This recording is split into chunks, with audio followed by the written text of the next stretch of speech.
So good afternoon all of you. In today's lecture, we will start our next chapter, inventory valuation. Last lecture मध्ये आपण accounting standard detail मध्ये learn केलेले आहे. Okay, so 32 जे काही accounting standard आहेत हे खूप महत्त्वाचे आहेत, इम्पॉर्टंट आहेत. एकदा रिकॉल करत जा थोडासा टाइम काढून. त्याच्यानंतर आता इथून पुढे आपले प्रॅक्टिकल प्रॉब्लेम स्टार्ट होतील. So based on practical problem, first of all we will clear some important theory. Introduction of inventory valuation काय आहे हे आधी आपण क्लियर करू. What is inventory valuation?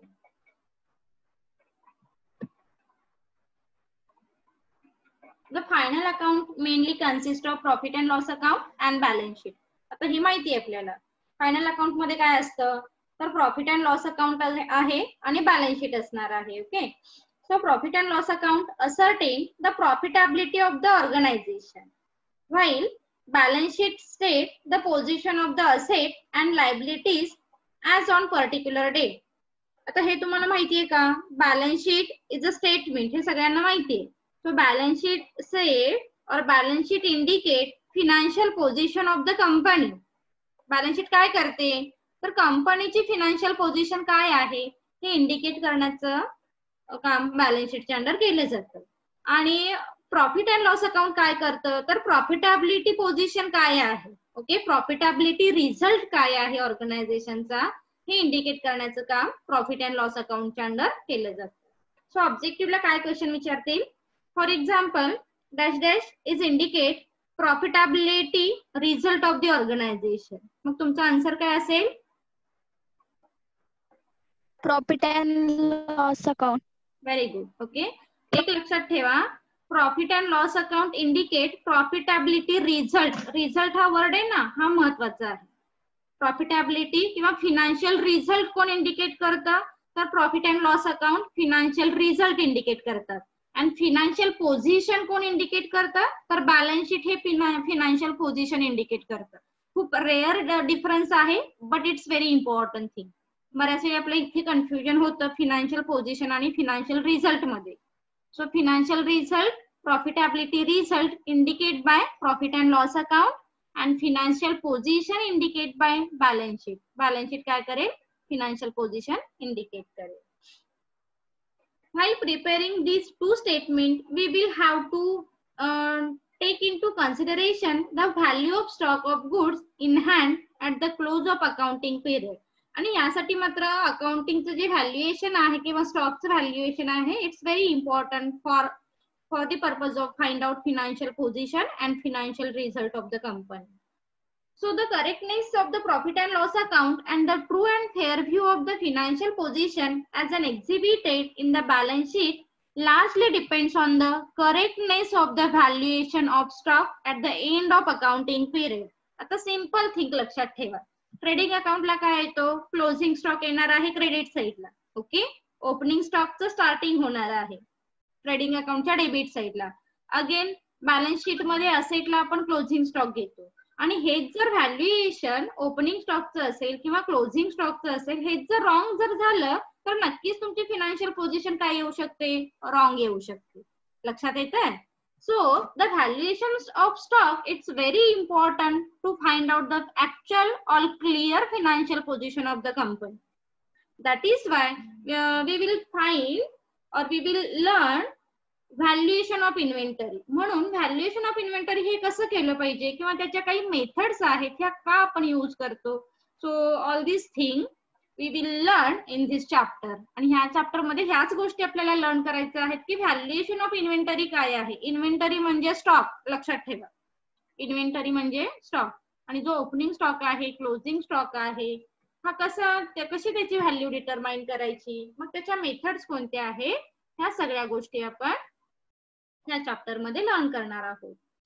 So if stock is not properly valued the about two statement will give the misleading result. आणि नक्कीच आपल्याला लक्षात येईल की हे जर चुकीचे रिझल्ट आले ओपनिंग स्टॉकचे आणि क्लोजिंग स्टॉकचे तर नक्की तुमचा ग्रॉस प्रॉफिट रॉंग येऊ शकेल, नेट प्रॉफिट रॉंग येऊ शकेल and the balance sheetचा रिझल्ट सुद्धा रॉंग येऊ शकेल. Hence it will be essential to study in detail the principle of valuation of stock. म्हणून आपल्याला व्हॅल्युएशन ऑफ स्टॉकचे जे प्रिन्सिपल आहेत हे डिटेल स्टडी करणं महत्वाचं आहे. सो मीनिंग मध्ये काय सांगितलंय बघा, अकाउंटिंग स्टँडर्ड 2 जे आपण आधी लर्न केलं, accounting standard 2 is related to the valuation of inventory issue by the ICAI is applicable from 1 April 1999. ही डेट लक्षात ठेवा. व्हॅल्युएशन ऑफ इन्व्हेंटरी कधीपासून अप्लाय झालेला आहे तर 1 एप्रिल 1999 पासून अप्लाय झालेला आहे. It define inventory as asset. इन्व्हेंटरीला आपण काय म्हणतो, inventory is an asset. So held for sale of the ordinary course of business.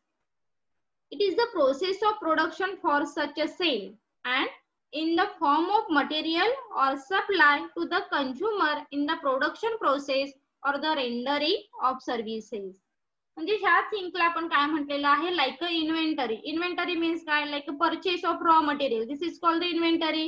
Like a processing period like a inventory, as well as finished product like a inventory. म्हणजे ह्या सगळ्या गोष्टी काय आहेत, तुमच्या स्टॉक आहेत. मग ते रॉ मटेरियल परचेस करण्यापासून असू दे किंवा वर्क इन प्रोसेस मधल्या काही गुड्स असू दे, ॲज वेल ॲज कंझ्युमर पर्यंत ज्या रीच झालेल्या गुड्स आहेत, all this things done by under section or accounting standard 2. आणि ह्या सगळ्या गोष्टी अकाउंटिंग स्टँडर्ड 2 च्या अंडर आपण काय करतो तर अप्लाय करतो. Accounting standard 2 further state the inventory cover. अजून इन्व्हेंटरी मध्ये काय कव्हर होतं बघा, goods purchase and held for resale. एखादी वस्तू जी रिसेल केली जाते, लाईक परचेस रिटर्न, ओके, और सेल्स रिटर्न. सेल्सच्या रिटर्न आहेत, परचेस रिटर्न आहेत, all this thing consider under goods or inventory. त्यालाच आपण इन्व्हेंटरी असं म्हटलेलं आहे. मग आता डिटेल मध्ये नको जायला, लक्षात आलं. गुड्स म्हणजे काय, raw material, this is goods. Purchases जे आपण मटेरियल खरेदी करतो हे गुड्स आहे. परचेस रिटर्न हे गुड्स असणार आहे. सेल्स वस्तू आपण सेल करतो, this is goods, this is inventory. And sales return, this is inventory. Is it clear intro? Yes ma'am. Yes ma'am. Okay, intro मध्ये काय, हा आता इंट्रो मध्ये काय लक्षात ठेवायचंय फक्त की इन्व्हेंटरी कशाला म्हटलेला आहे. Inventory, what is mean by inventory. Inventory म्हणजे आपण काय सांगितलं, परचेसेस इन्व्हेंटरी मध्ये येणार आहे, purchases of goods. Okay, purchase return जे करतो आपण, this is also inventory. Sale ज्या करणार आहोत, this is also inventory. Sales return ज्या करणार आहोत, this is also inventory. And some damageable goods, this is also inventory. Okay, ह्या सगळ्या गुड्सला, ह्या सगळ्या थिंग्सला आपण इन्व्हेंटरी स्टॉक असं म्हटलेलं आहे. ओके, होप्स तुमचा इंट्रो क्लिअर झाला असेल. आणि व्हॅल्युएशन ऑफ इन्व्हेंटरी आपण का करणार आहोत, valuation of inventory is very important part because these are directly impact of find out true and clear picture of the organisation. आणि ह्या गोष्टीवरून ऍक्च्युअल ऑर्गनायझेशनची पोझिशन काय आहे, ऍक्च्युअल ऑर्गनायझेशनचा रिझल्ट काय आहे, ह्या गोष्टी इंडिकेट होतात. That's why we will study valuation of inventory. म्हणून आपण डिटेल त्याच्या लर्न करणं महत्वाचं आहे. ओके, पुढे जाऊया आपण आता. Objective of stock valuation. Stock व्हॅल्युएशनचं ऑब्जेक्टिव्ह किंवा इम्पॉर्टंट काय आहे बघा. Ascertainment of the correct profit or loss made during the accounting year. Okay, म्हणजे accounting year, during accounting year actually correctness काय आहे प्रॉफिट अँड लॉस अकाउंट, हे आपण काय करू शकतो, we can easily find out with the help of valuation of inventory. Second thing, disclosure of true and fair financial position of the business. म्हणजे जसं आता आपण इंट्रो मध्ये बघितलं की ऍक्च्युअल कंपनीची फिनान्शियल पोझिशन किंवा true and clear financial position कशामुळे इंडिकेट होऊ शकते, तर व्हॅल्युएशन ऑफ इन्व्हेंटरीमुळे होईल किंवा व्हॅल्युएशन ऑफ स्टॉकमुळे होईल. स्टॉक जर रॉंग असेल तर व्हॅल्युएशन फेअर अँड पिक्चर मिळेल का, नक्कीच नाहीये. So disclosure of true and fair financial position indicate by valuation of inventory. Then preparation of correct statement of claim for loss of stock if any due to fire, flood, etc. आणि मग एखाद्या वेळी आपला stock काय झाला, damage झाला, loss झाला, fire झाला, फ्लूड झाला, ऑल थिंग त्या आपण व्हॅल्युएशन ऑफ इन्व्हेंटरी मध्ये काउंट करतो. सो हे सुद्धा आपल्याला काय होणार आहे, त्याचे इम्पॉर्टन्स बघायला मिळेल. Then determination of the value of stock consignment. आता हे कन्साइनमेंट तुम्हाला क्लिअर डिटेल मध्ये लर्न करायचं आहे सेमिस्टर 2 मध्ये. व्हॉट इज कन्साइनमेंट अकाउंट, कन्साइनी कोण आहेत, कन्साइनर कोण आहे, स्टॉक व्हॅल्युएशन कसं केलं जातं, whatever. So determination of valuation of stock on consignment, तर ह्या गोष्टी सुद्धा आपल्याला इम्पॉर्टंट असणार आहे. Determination of the value of stock sold or sales or return basis, म्हणजे जसं आधी सांगितलं. तर व्हॅल्युएशन ऑफ स्टॉक मध्ये काय येणार आहे, परचेसचे ट्रान्झॅक्शन येतील, सेल्सचे ट्रान्झॅक्शन येतील, सेल्स रिटर्नचे ट्रान्झॅक्शन येतील, परचेस रिटर्नचे ट्रान्झॅक्शन येतील. हे 4 महत्त्वाचे ट्रान्झॅक्शन व्हॅल्युएशन ऑफ इन्व्हेंटरी मध्ये असतील. किंवा शॉर्टेजचा असेल, त्याच्यानंतर एखादा डॅमेज प्रोडक्ट असेल त्याचाही असू शकेल. So all these thing are including under stock valuation. Objective आणि इम्पॉर्टंटचे पॉइंट क्लिअर झाले का? 1 2 3 4 5. Yes, ma'am. Yes, ma'am. Good. Yes, ma'am. Next point आहे effect of an error in valuing inventory. Error म्हणजे माहितीये का, एरर म्हणजे काय म्हणतो, like a mistake. Okay, error means mistake. Error in valuation of inventory means inventory is either overstated or understated. म्हणजे इन्व्हेंटरीचा error हा कसा बघायला मिळेल, एक तर तुम्ही इन्व्हेंटरीचं व्हॅल्युएशन हे जास्त केलेलं असेल, अदरवाइज इन्व्हेंटरी अंडरस्टेटेड केलेली असेल. म्हणजे over valuation otherwise under valuation असू शकेल. It has got the effect of both profit and loss account and balance sheet. म्हणजे जर तुम्ही तुमचा स्टॉक जास्त दाखवलात किंवा कमी दाखवलात, नक्कीच त्याचा इम्पॅक्ट कुठे होणार आहे, तर तुमच्या बॅलन्स शीट वरती बघायला मिळेल, as well as profit and loss accountच्या स्टेटमेंट अकाउंट वरती बघायला मिळेल. So current asset of the business will be understated. आणि तुम्हाला परत डिटेल आहेत, what is mean by current asset, what is mean by current liability. आता हे स्टॉक जे आहे हे करंट असेटच्या हेडिंगच्या अंडर येतं. बॅलन्स शीटचे 3 पार्ट होतात असेटचे. फर्स्ट असेल फिक्स्ड असेट, सेकंड असतो इन्व्हेस्टमेंटचा पार्ट आणि थर्ड असतो करंट असेटचा पार्ट. सो स्टॉक कुठे कशाच्या अंडर येणार आहे लक्षात ठेवा, stock is under current asset. Current असेटच्या अंडर स्टॉक हा येईल. सो सेकंड पॉइंट मध्ये काय सांगितलेलं आहे, current asset of the business will be understated. जर तुमच्या स्टॉकचं व्हॅल्युएशन रॉंग असेल किंवा तुम्ही स्टॉक जास्त दाखवला असेल, कमी दाखवला असेल, तर करंट असेट सुद्धा तुमचे रॉंग येऊ शकतात. Then if the opening inventory is understated, the net profit for the period will be overstated. आणि अंडरस्टेटेड ओव्हरस्टेटेड मुळे नक्कीच इन्व्हेंटरीचं व्हॅल्युएशन हे रॉंग येऊ शकतं. हे फारसं काही महत्वाचं नाहीये, फक्त थोडंसं एरर म्हणजे काय आपल्याला लक्षात आलं पाहिजे. किंवा जर रॉंग व्हॅल्युएशन आपण केलं किंवा रॉंग पोस्टिंग केलं इन्व्हेंटरीचं, so this is affect on balance sheet as well as profit and loss account. तो त्याच्यानंतरच्या इन्व्हेंटरीच्या ज्या सिस्टीम आहेत ह्या आता दिलेल्या आहेत पॉइंट नंबर 6 मध्ये. Inventory system, periodic system and perpetual inventory system. So periodic inventory system means here be stock indicate और रेकॉर्डेड पिरियडिकली. म्हणजे जो काही तुमचं व्हॅल्युएशन आहे किंवा रेकॉर्डिंग आहे हे तुम्ही डे टू डे न करता काय करताय तर पिरियडिक करताय. फॉर एक्झाम्पल 15 दिवसातून एकदाच रेकॉर्डिंग करायचं, महिन्यातून एकदाच रेकॉर्डिंग करायचं. This is called the periodic system और पिरियडिक रेकॉर्डिंग. लक्षात येते. आणि परपेच्युअल इन्व्हेंटरी मध्ये काय, परपेच्युअल लाईक कंटिन्युअस म्हणजे डे टू डे आपण काय करतो, परपेच्युअल इन्व्हेंटरीचं व्हॅल्युएशन हे केलं जातं. So perpetual inventory system, it is the system of record maintained by the controlling department which reflect the physical movement of stock and their current balance. It requires continuous record keeping. It's very important thing. Okay.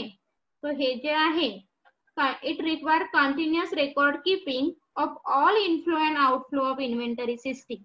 हे परपेच्युअलच आपण काय करणार आहोत आता, learn करणार आहोत की कसं अप टू डेट रेकॉर्डिंग इन्व्हेंटरीचं ठेवलं जातं. हे परपेच्युअल इन्व्हेंटरी सिस्टीमच्या अंडर लर्न करतो आपण.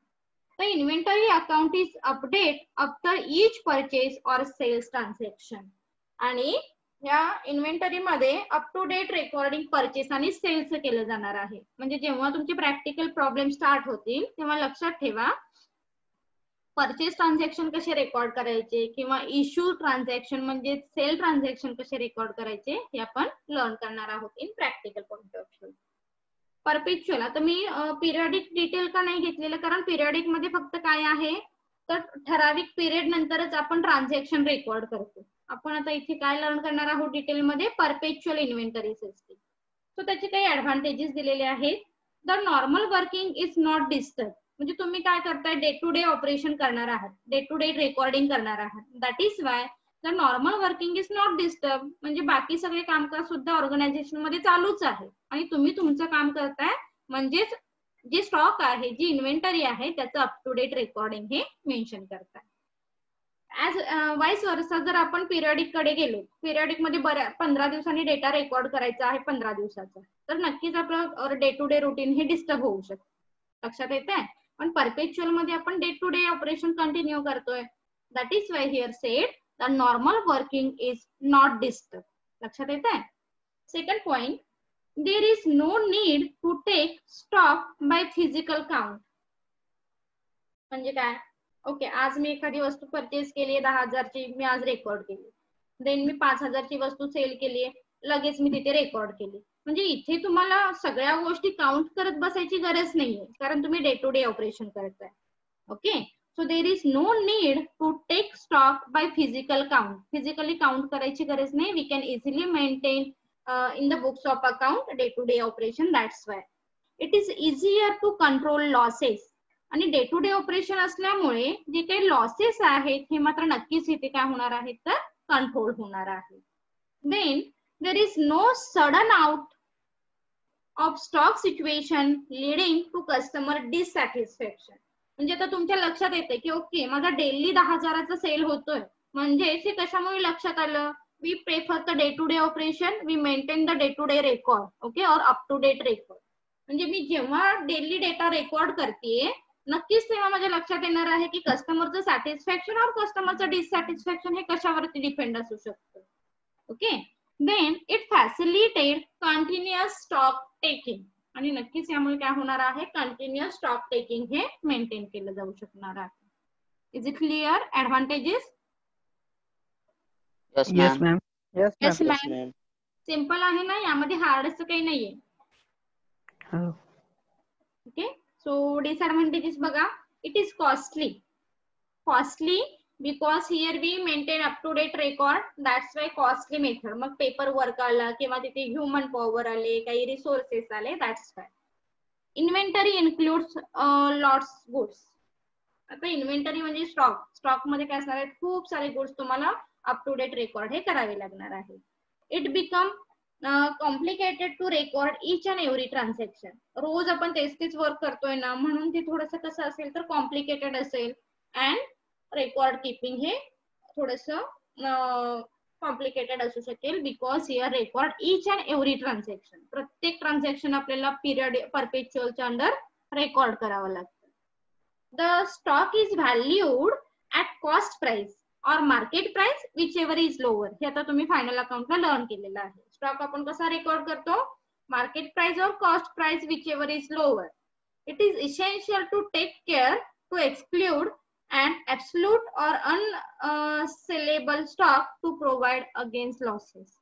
आणि जेव्हा अनसेलेबल जो काही स्टॉक आहे हा मेंटेन करणं थोडंसं काय असणार आहे कॉम्प्लिकेटेड असतं किंवा लॉसेस आहे असं सांगितलं जातं. डिसएडव्हान्टेजेस फारसे नका हे करू कारण आपल्याला पॉझिटिव्ह पॉइंट ऑफ व्ह्यूने हा युनिट लर्न करायचा आहे. That's why. Is it clear? Yes, ma'am. Yes, ma'am. Yes, ma'am. Yes, ma'am. Yes, ma'am. So ज्या मेन आपल्याला आजच्या लेक्चरला स्टार्ट करायच्या आहेत ह्या फिफो मेथड आणि weighted average method. FIFO method काय आहे हे लक्षात ठेवा. फिफो मेथडचे प्रॉब्लेम स्टार्ट होतील. त्याच्यानंतर वेटेड मेथड काय आहे वेटेड ऍव्हरेज मेथड आणि फिफो मेथड या दोनच मेथड तुमच्या सिलेबस मध्ये असणार आहेत. So what is FIFO method? FIFO method means first in first out method. Full form लक्षात ठेवा FIFO. FIFO means first in first out. जो आधी वस्तू आली जी आधी इन्व्हेंटरी आली तिला आधी सेल करा.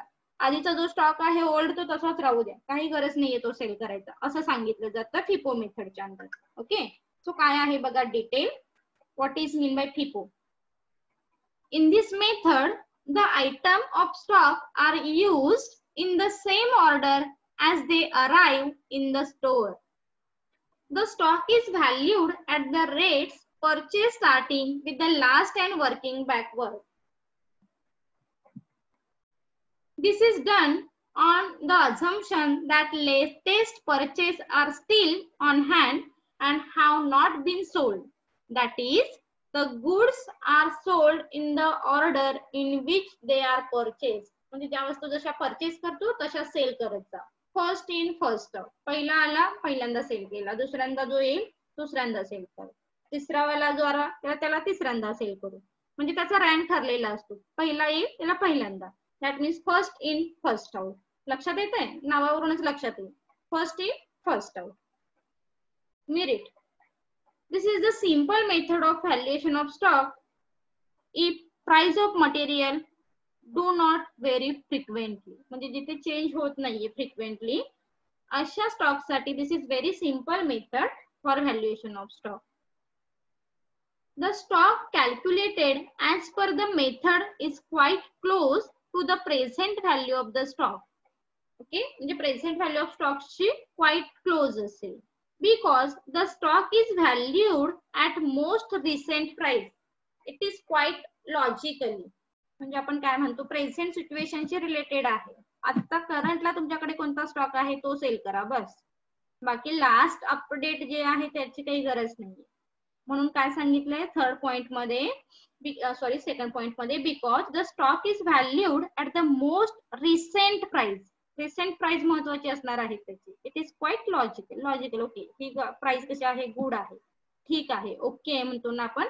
लगेच ती वस्तू, लगेच ती गुड्स सेल केली जाते, first in first out. This method is most suitable for valuation of any stock, particularly perishable goods. Perishable goods म्हणजे माहिती आहेत ना,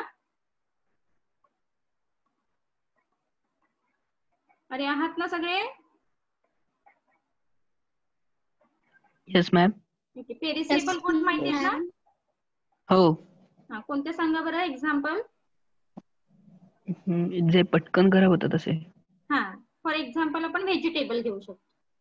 हा, vegetable milk. Vegetable milk. Okay, so आता ही मेथड सिंपल थिंक लक्षात ठेवा. एक छान एक्झाम्पल इथे दिलं त्यांनी, फर्स्ट इन फर्स्ट आउट. म्हणजे ज्या पेरिसेबल गुड्स आहेत अशा गुड्स साठी आपण कोणती मेथड यूज करतोय, first in first out method use करतोय. Simple thing. म्हणजे फॉर एक्झाम्पल माझं काय आहे, एक भाजीचं दुकान आहे असं म्हणू, एक्झाम्पल नाहीये, फक्त एक्झाम्पल. तर माझ्याकडे मी आधी 10 दिवस काय केली, व्हेजिटेबल परचेस केले आणि ती मी सेल करत होते, पण त्या सेल नाही झालेल्या व्हेजिटेबल. तर मग मी आता मी आज काय केलं, नवीन व्हेजिटेबल परचेस केल्या सेल करण्यासाठी. मग मी असं म्हणेन का माझ्याकडे आधी 10 दिवसाच्या व्हेजिटेबल आहेत त्या घ्या ना आधी, असं म्हणून चालेल का हो मला? नाही, कारण करंट प्राइस मला जर मिळवायची असेल, आता मला प्रॉफिट मिळवायचं असेल, वी सेल करंट प्रोडक्ट. म्हणजे जे डॅमेज झालेलं नाही अजून ओके ह्या सिच्युएशन मध्ये आहे, तेच मी पेरिसेबल गुड सेल करेन, म्हणजे तेच व्हेजिटेबल मी सेल करणार आहे. Simple thing. लक्षात आलं? मग फर्स्ट इन फर्स्ट आउट आपण का करतोय? आपल्याकडे कोणते प्रोडक्ट आहेत, पेरिसेबल गुड्स आहेत, हे लक्षात ठेवा. When we sell perishable goods, that time organization or seller prefer first in first out method. आणि जर ड्युरेबल गुड्स असतील मग त्याला तुम्ही वेटेड ऍव्हरेज मेथड यूज करा, ते आपण नंतर लर्न करणार आहोत. इथे सिंपल थिंग लक्षात ठेवा, पेरिसेबल गुड्स साठी तुम्ही first in first out method ही यूज करताय. In practice this has become the most popular method. आणि असं नाहीये की ओके मग एखादा कोणतरी व्हेजिटेबल सेल करणारा पर्सन आहे त्याला तुम्ही सांगितलं तुम्ही first in first out FIFO method use करताय का? नाही. म्हणजे लक्षात ठेवा ही प्रॅक्टिकली यूज केली जाणारी मेथड आहे, पण आपण त्याला फिफो म्हणतो का हे माहित नाहीये. सो फिफो म्हणजे काय तर first in first out. So this method is suitable for perishable goods. Okay, then no unrealized profit entered into the financial result. It is very useful method, particularly when the price are failing. आणि अजून कोणत्या method साठी किंवा अजून कोणत्या product साठी आपण ही method use करू शकतो लक्षात ठेवा. जर आपल्याकडे एक प्रोडक्ट आहे ते पेरिशेबल नाही असं आपण अज्युम करू. एक प्रोडक्ट आहे जे ड्युरेबल आहे, पण त्या ड्युरेबल प्रोडक्टची प्राइस ही फ्युचर मध्ये फेल होणारी असेल किंवा कमी होणारी असेल. That time also we prefer first in first out method. म्हणजे मला माहिती की फ्युचर मध्ये माझ्या प्रोडक्टची प्राइस ही फेल होती, कमी होणार आहे, मग मी काय करेन, फर्स्ट इन फर्स्ट आउट. म्हणजे जे आता प्रोडक्ट आहे हेच तुम्ही काय करा, लगेच क्विकली सेल करा. That means first in first out. And last advantage is it is suitable when material are slow moving. Slow moving product साठी ही मेथड यूज केली जाते. Is it clear merit? Yes, ma'am. Yes, ma'am. So याचे काही demerits पण दिलेले आहेत, disadvantages. First काय आहे बघा, calculation become complicated when price fluctuation. जर प्राइस मध्ये फ्लक्च्युएशन येत असेल, म्हणजे आता जसं आपण वरती एक्झाम्पल सांगितलं, प्राइस फेल इन फ्युचर, पण मी थोडीशी कन्फ्युज आहे, नक्कीच प्राइस फेल होणार आहे का फ्युचर मध्ये, की जर फ्युचर मध्ये प्राइस प्रोडक्टची वाढली तर मी काय करू, स्टॉक स्टोअर करून ठेवू की सेल करू. सो हे जे काही कन्फ्युजन आहे किंवा ह्या ज्या कॉम्प्लिकेशन्स आहेत त्या फर्स्ट इन फर्स्ट आउट मध्ये बघायला मिळतात. So in case of declining price the valuation of stock at cost would be higher. आणि नक्कीच याचा एक डिसएडव्हान्टेजेस किंवा निगेटिव्ह इम्पॅक्ट आपल्या बिझनेस वरती सुद्धा होऊ शकतो. The value of stock may not be recent one if purchase are made long back. Okay, जर परचेसिंग लॉंग बॅक नसेल तर नक्कीच याचा इम्पॅक्ट निगेटिव्ह होऊ शकेल. Third, this method should not be adopted during period of rising price. म्हणजे जे काय म्हणतो आपण इन्फ्लेशन आहे, अशा सिच्युएशन मध्ये ही method not suitable. This method should not be adopted during period of rising price. म्हणजे फॉर एक्झाम्पल करंट मध्ये एखाद्या प्रोडक्टची प्राइस ही राईज होणार आहे, इन्क्रीज होणार आहे, मग मी फर्स्ट इन फर्स्ट आउट करू का, नको. त्यासाठी आपल्याला काय करावं लागतं, वेटेड ॲव्हरेज मेथड ही यूज करावी लागते. Then last point, different cost may be assigned to inventories used for the production of identical job. Different cost may be assigned. मग ह्या ज्या काही डिफरंट कॉस्टच्या मेथड आहेत ह्या काय करतो आपण, असाइन करतो to inventory use for the production of identical job. Okay, so this is some disadvantages. Is it clear?